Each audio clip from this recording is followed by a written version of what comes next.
Hey, it's Travis. Too many camp directors run just on gut feel. Our free Resilient Camp Blueprint Diagnostic is your dashboard for resilience. Take it today at camp.mba/Travis. Again, that's camp.mba/Travis. I must say, at this point in this year, I am shit scared about the future of summer camp. This is CampHacker. Come find our show notes and our blog for camp directors and leaders at camphacker.tv.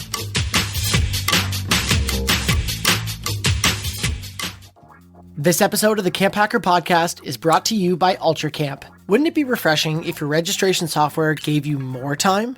With UltraCamp, you can track attendance, manage staff applications, streamline registration, and much more. Get back the time you need to focus on what's really important, camp. Find out more at summercampsoftware.com/camphacker. Hello, everybody. Welcome to the CampHacker podcast. My name is Travis Allison from Go Camp Pro. Hi, everyone. My name is Chris Hudson from Camp Highlight. My name is Joe Richards. I'm the Executive Director at Pierce Williams Summer Camp and Retreat Facility. Hello, I'm Jolly Corley, and I am currently with Camp Robindel. Hey, folks, I'm Ruby Compton, and I'm one of the co-hosts of the Camp Code podcast. So welcome back again. Ruby's had a strong presence in season 12 so far, 100% of the episodes. Jolly, we're so grateful that you are here to join us, and I appreciate your wisdom. So glad that you're here. Yes, I did say shit in the opening. I'm going to say shit again several times. I think everybody feels it. I think everybody, on top of the COVID stress and all the mental health stresses of staff and campers and all of that, there are a number of factors coming together that I believe are in opposition to this ideal that we have about what summer camp is, what it means, and the impact we can have. And so I want to talk about that. But I will say from the beginning, we're going to talk about the problems. And in our very next episode, we will be talking about the solutions. So 2 weeks from now, we will be talking about the solutions, the ideas, the creative thoughts that we have, because all 5 of us here do believe in this work and want it to continue. And as 5 people very active in the whole camp community, I think that there's a lot of great ideas from us that you'll get in part 2 in the second episode in 2 weeks. So why am I scared? I am definitely scared about COVID and the fallout. I am scared about climate stuff that I think people have gratefully been ignoring, and it's going to become sort of a big moral issue as well as a pressing health issue for our people. I am scared about societal changes and racial reckonings, and we all know that camp has a lot to reckon with in that. And I thought we could spend some time today just acknowledging that despite it that it has been a very heavy year, there are some things that we can acknowledge in order to set a brighter path going forward. Ruby, you get lots of different perspectives on camp through your work. I wonder what are some of the things that you've seen or that you've been thinking about? Well, first, I just want to say, I wonder how many people have stopped listening because they thought, politics doesn't belong at camp. And all those things that you just said, Travis, are political, quote unquote.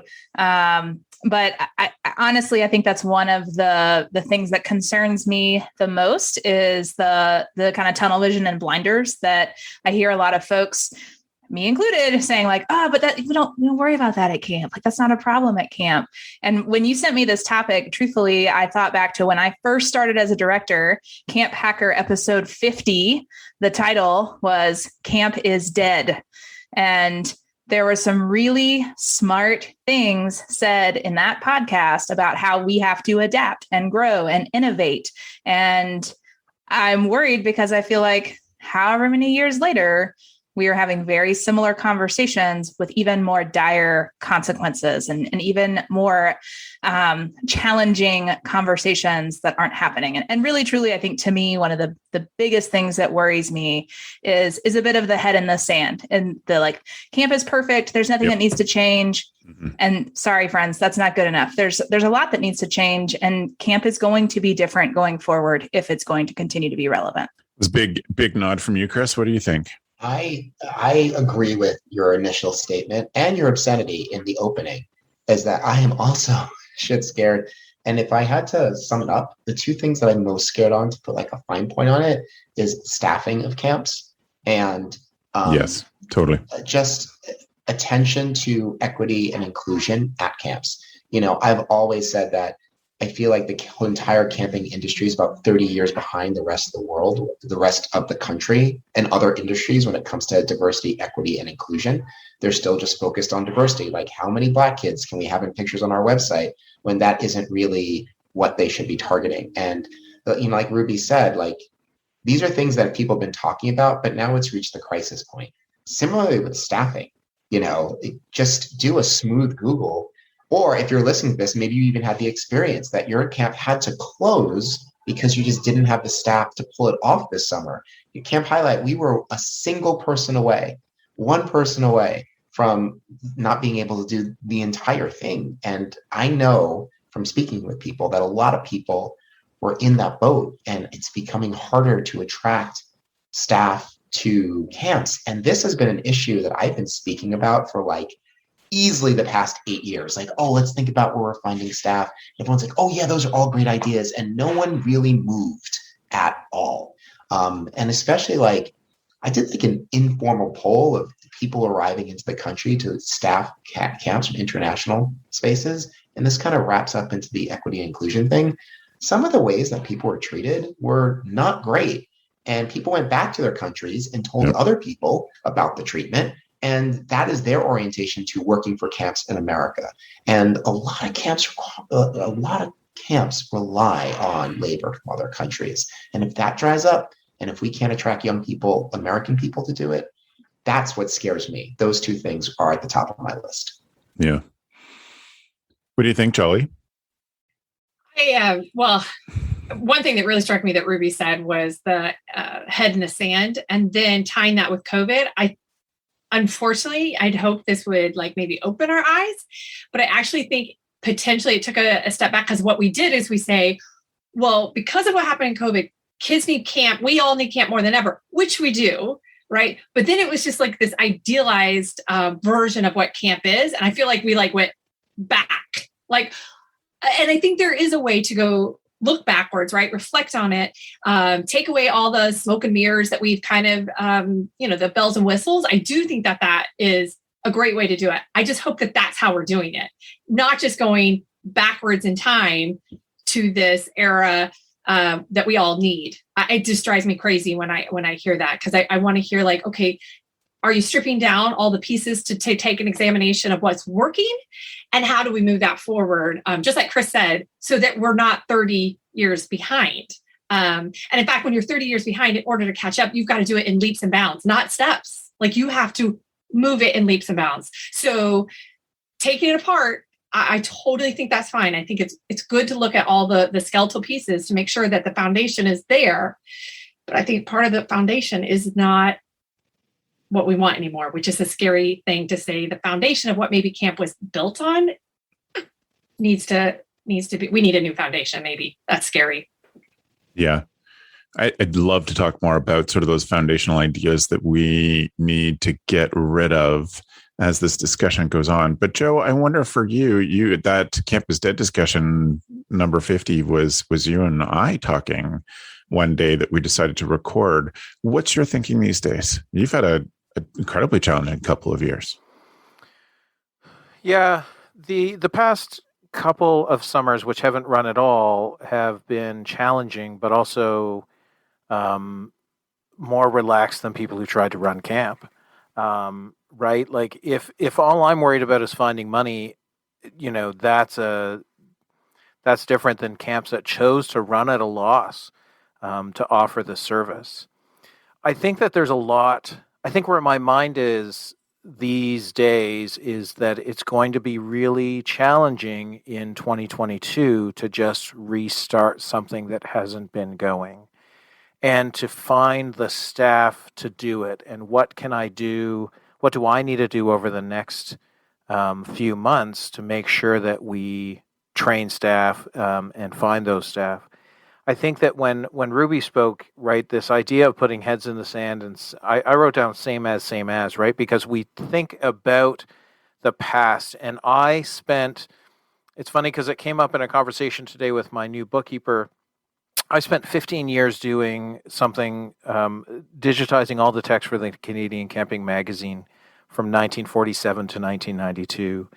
And I dropped a link in the show notes. And when you read 1950s stuff, we deal with the same crap today. It's like it's not like we're 30 years behind. It's like we just don't appreciate that businesses are supposed to change, right? And that the challenges continue to happen. And part of that is that, and I find this fascinating, that the older I get, that all of my counselors stay the exact same age, right? Like they're all 16, 17, 18, 19, 20-year-olds who come with very similar challenges to kids 20 years ago, but very different challenges as well. And I think that when I think as an industry, I think that if we do this correct, as Jolly said, this is a chance for a leap and a bound. You don't cross a chasm in 2 small steps, right? You have to jump. And I think that that's what, in my mind, I think that that's what this is for a lot of camps, is a wake-up call to say the way we've always done it isn't going to work. And there's no golden moment coming that will tell us all exactly how we're supposed to do it. I think this goes back to an idea I had many years ago, this Wii moment. What is the Wii moment? The idea of a Nintendo Wii and the way it changed gaming in the late 2000s and in the late aughts. What is the chance for us to move away from all of the bells and whistles, right? The higher graphics of video gaming and the more realistic, to something that changes gaming altogether to get more people to play? And how do we get more kids to camp? And it's not competing with our neighbor to have a better ropes course, right? Or it's not, it's not introducing a mountain board program.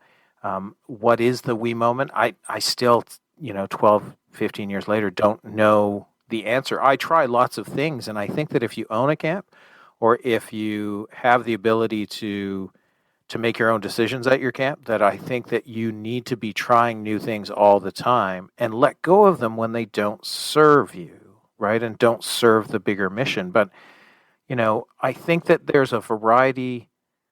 The little I interact on social media over the past few months, I think that there are a variety of camp people who still have the martyr mindset, which is that they have to work themselves almost to death to feel value in their position, as opposed to the, I'm going to do this for a career, so it's essentially a 9-to-5 job. Exactly. And that's the way I have to treat this if I'm going to have a life outside of camp, which is hugely valuable to everybody's mental health. And I think that when we teach young full-time people between 25 and 35 that they have to be the martyr, I don't think that serves our industry long-term. Absolutely. Absolutely. Thinking about young staff. So we know from surveys that we do every 2 years about the podcast listeners, we know roughly the age and the experience of people that listen to this show. And lots of people are beginning their camp career and love podcasts and find us and have said how helpful the show has been as they get started. But a lot of our listeners have been camp directors for a number of years, and et cetera. And I think this moment, we've been talking about, waiting for a moment to happen when we can actually make some changes. I was in a board meeting with a camp, and they needed something drastic had to happen for the survival of this camp.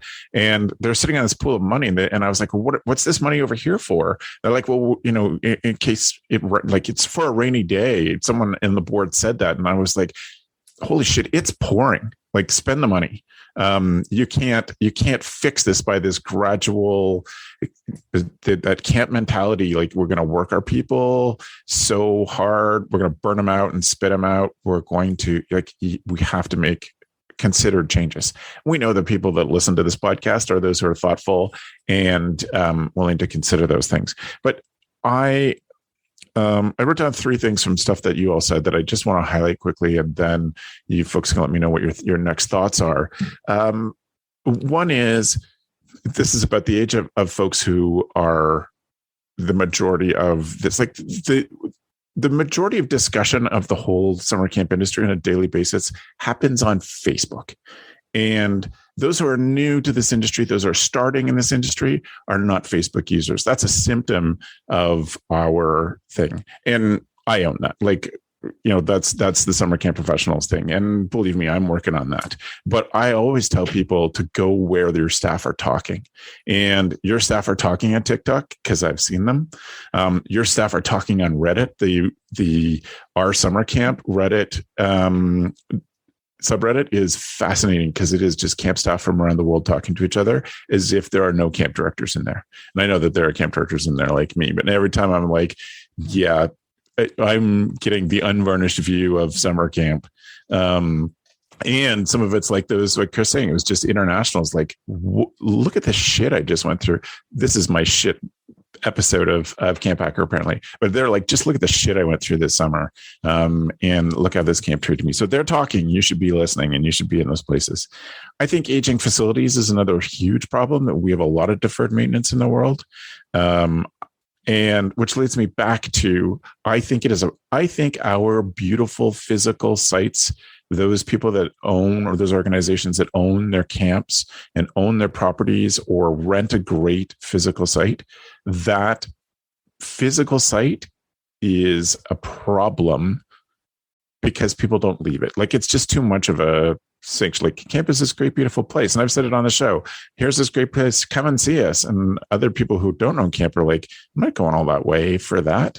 That is a crutch that we have, that a lot of us have, that I worry about. And I would say the other thing is that society in itself does not value youth development. We don't invest in teachers. We don't invest in camp. We couldn't possibly raise the rates of camp to pay those staff and let those staff work. Like, we do all those things. And that is a huge hurdle. I think as an industry, we need to band together and grab everybody else who does childcare and all of those things and get together and form a conglomerate that just turns on and it starts educating the value of what we do better. I don't know what the result of that'll be. But that's one of those, it's a list of things that I've been thinking about is our potential problems. Just trying to get things out here of what the problems are. Jolly, was that a thought that you had? Come on in. What do you get? Okay, I just wanted to, this idea of child development and like that we don't value it. I want to push back on our own industry. And I think I've said it before to you, is that we also, you may have to edit this out. No way, bring it. This is the one. We get so much pushback from this, and I'm really sorry. But we say, oh, child development, it's so important, et cetera. And then we lobby our state, local governments about school, right? Summer. Because we don't want an all year round system that would probably be super beneficial to most of our kids because of that learning loss. Yep. And when Joe was talking about going back to 1952, I had done a keynote last year at one of our virtual conferences to the ACA about it really was just about our history and where we are in this place. And it was fascinating to go all the way back to the 20s. And they were talking about learning loss, right? Already back then. And so this is like a problem that goes on and on and on. And we are actually fighting it. Instead of what you were talking about, Travis, it was like, we need to think about how we can work ourselves into this. So for example, Indiana, which is a state that's implemented kind of I don't remember what they call it, some kind of calendar where they're, they have 2 weeks off, they go to school for 8 weeks, whatever. And then they only have maybe an 8-week summer. Okay. Well, if that's helping students and children and their development, camp has to figure out how to fit into that, not let's fight all the things that might be good for our kids so that we can still have our industry the way we wanted it for 20 years, or, a lot longer than that. So again, I just think that if we really believe that is one of the places that we can grow as an industry, and we just have to be imaginative and thoughtful and actually put child development first, because that's what we're here for. Unless someone wants to argue that's not what we're here for. Well, and to add to that, I've said many times as well, like, hey, thanks for saying all that, Jolly. That was spot on. And that I hear it, and when we talk about staff, like year-round staff, when that staff member comes to us and say, hey, I got this really cool opportunity, and we go, yep, you did. It's time for you to go do that really cool opportunity. And we just kind of let them go instead of being like, no, what would it take to keep you here? And I don't think we advocate enough for the jobs and the work that we do, because we don't take ourselves seriously enough, because we've given into this message of like, well, camp's just this other accessory versus an essential function. I feel like, and I don't want to turn this a whole episode about staffing, because I think we could have an entire episode about staffing, but it's just to follow up directly on what you said, Ruby. It's very much like, oh, this thing came up, there's an overlap of one day, and we're just like, well, I guess that's it, you're not coming back, and when you just said it, I thought about that, because I had 2 conversations like that this summer, and I think I'm just processing this out loud, but like, I just wonder if like we operate from this like apologetic stance with staff. You know what I'm saying? Like, I remember reading in the New York Times something about a parent had said that they would never would have sent their kids to this particular camp if they knew that the camp was, quote, exploiting the young people who work there, end quote. And I read that quote and I was furious, because I was like, we're not exploiting people. We're giving them the opportunity to X, Y, and Z. Yes, we're not paying them very much, but the experience is rich and worthwhile. And I think it's a failure of marketing communication that we can't get it out there. But again, that we'll say that for the staffing podcast. But like, I'm just really plus oneing what you just said. I think part of what this brings to mind is the fact that what do you tell a 16-year-old who wants to work in camp for the rest of their life? Right, I'm on family holidays this summer because I could take holidays because there was no summer camp, and my daughter, who's 16, says, so how many more years do you have at Pierce Williams? And I said, well, I was like, I think 15, like if your mom retires here and I retire. And she goes, okay, so that's perfect timing for me. And she had done this thinking, and super, super smart, super intelligent. But when you have this conversation, you're like, well, what does camp look like in 16 years or 15 years, right? What does camp as an industry look like? And this is the reality that we need to face when we say we're scared for the future of summer camp. I'm not scared for the future of camping, because I'm sure there's people who will get it and move through it, and those are the people who will survive and come out stronger. I'm not even scared for the people who don't get it and aren't willing to change, because that's going to leave more for us, right? More for the people who have adapted, more for the people who can adapt, right? And I think that those people who just want it to always be the exact same thing, or they treat their staff and pay their staff the low wage because that's what they made when they were young, right? Or, right? It's fascinating. In Canada, we have some history with a province saying, no, you can't pay your staff nothing. And it decimated an industry in British Columbia, but it's not that the industry is gone. It's just that the private industry is gone because there was a separate standard set for nonprofit organizations. And I can see that as a possibility, which should scare private camps. But in the end, it's about giving kids an amazing experience and helping kids grow. And we're part of the system. So, the year-round schooling question, yeah, why fight it? My brother made a great point. He directed in New Zealand for a year and a half. And with year-round schooling, which means essentially you would have four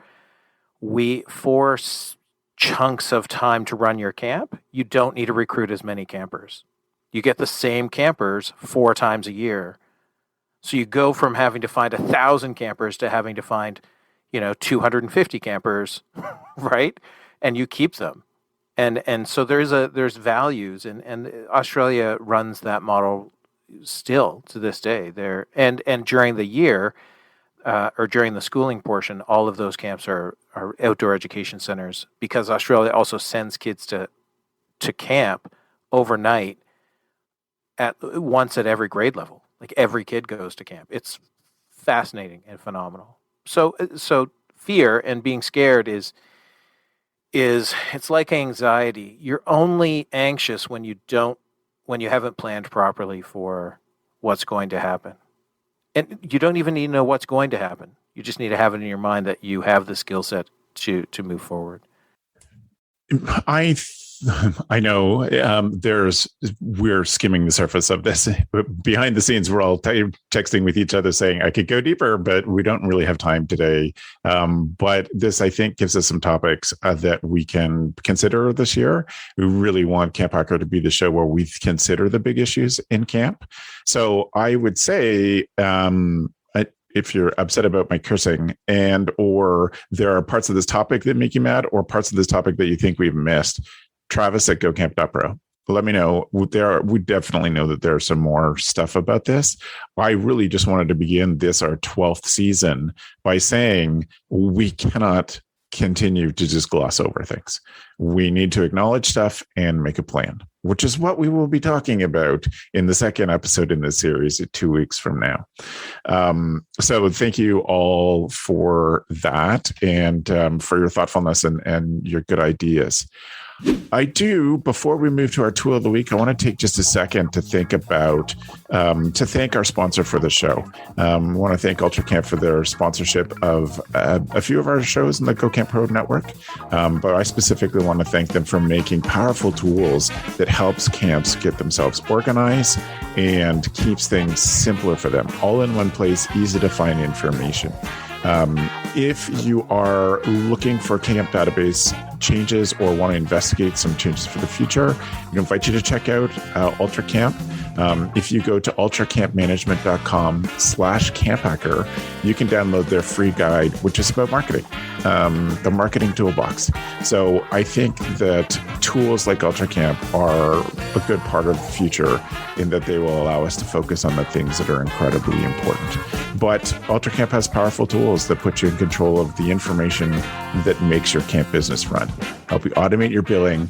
They give you custom reports so you can understand more about your families and your clients. They help you manage your hiring process, including integrating background checks into that.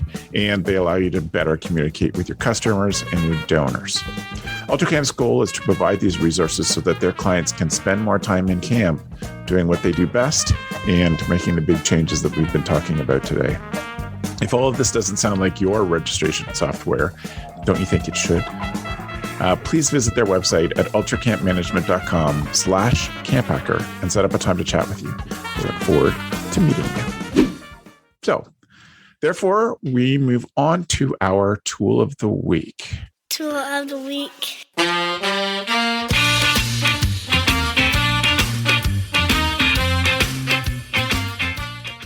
We spend time each show talking about a tool that makes us a better camp director. Big ones, small ones, free ones, or expensive ones. They're all part of the tool of the week. Ruby, I want to start with you today. What is your tool of the week this week? My tool of the week, I've been leading a fair number of backpacking trips where we are eating the backpacker meals that you just add water to. We eat them right out of the package, which I love. I like not doing dishes out in the backcountry if I can avoid it. But I bought a long-handled spoon, which may seem like such a silly thing. This is titanium, so it's really lightweight.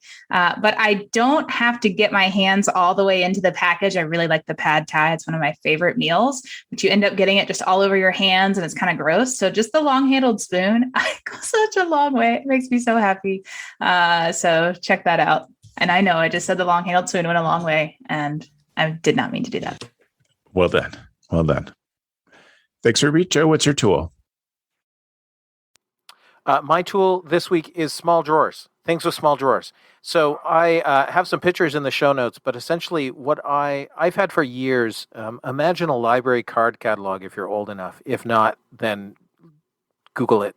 But the idea of tiny drawers, I've had some library card catalog drawers, just a set of two beside my desk for years since I got a standing desk that has no drawers underneath it. And I use it for everything in that set. And then about a year during the pandemic, I found, and there's a picture in the show notes as well, I found a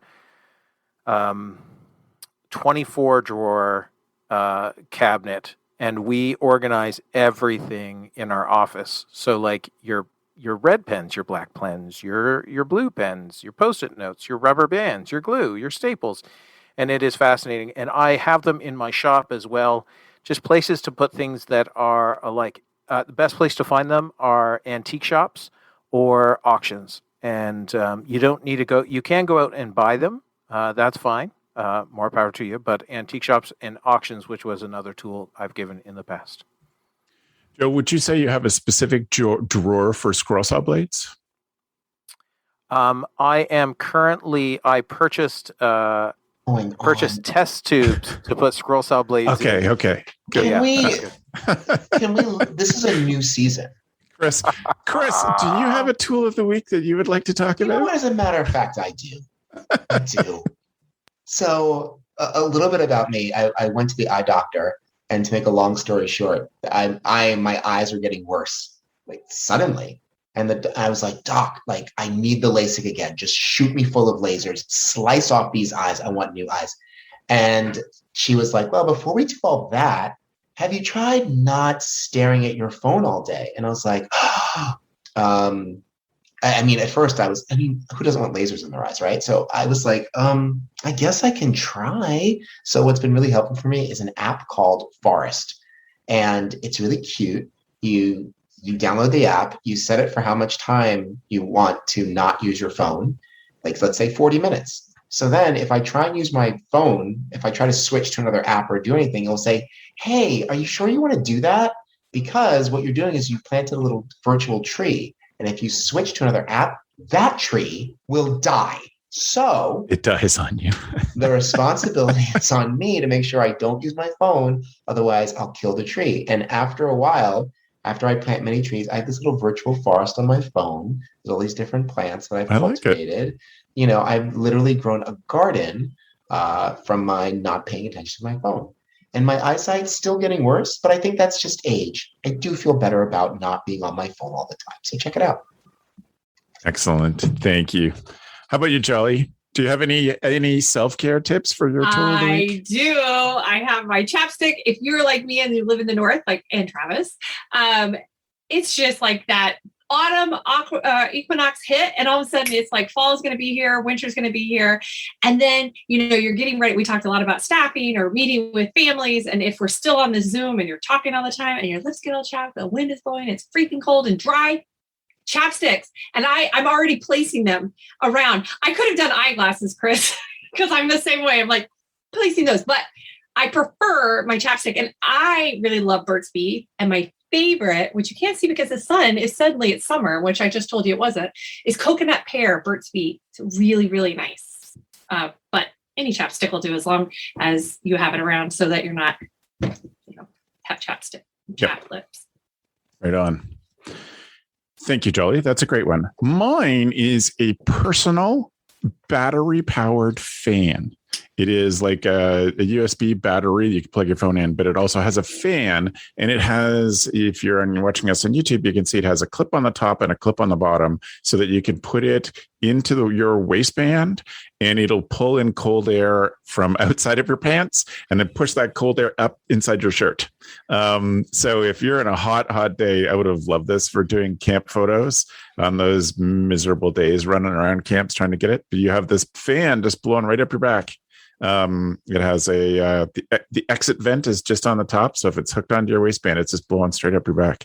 But then doesn't your shirt balloon out like you're one of those like blow up dolls outside of used car salesman's place? Like, you know what I mean? Yeah. Like, aren't you and your like, shirt's doing that. Yeah, the wavy you just dance. look like the Stay Puft Marshmallow Man. That has not been my experience, Chris, but I bet if you got a good enough seal, that might be the case.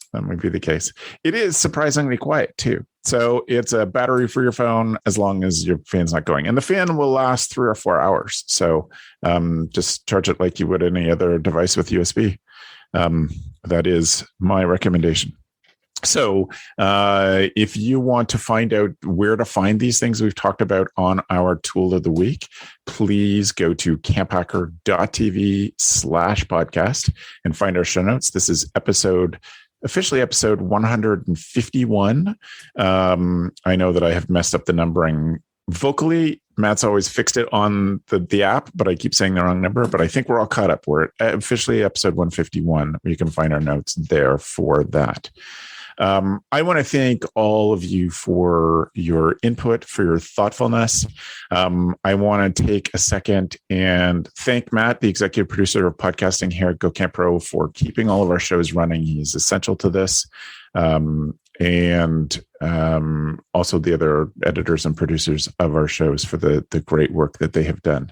Before I finally thank all of you folks for joining us, I also want to just take a second and highlight another GoCamp Pro podcast.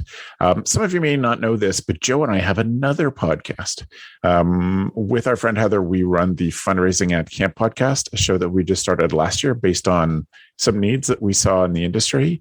And Joe and Heather have been educating me on the way of fundraising.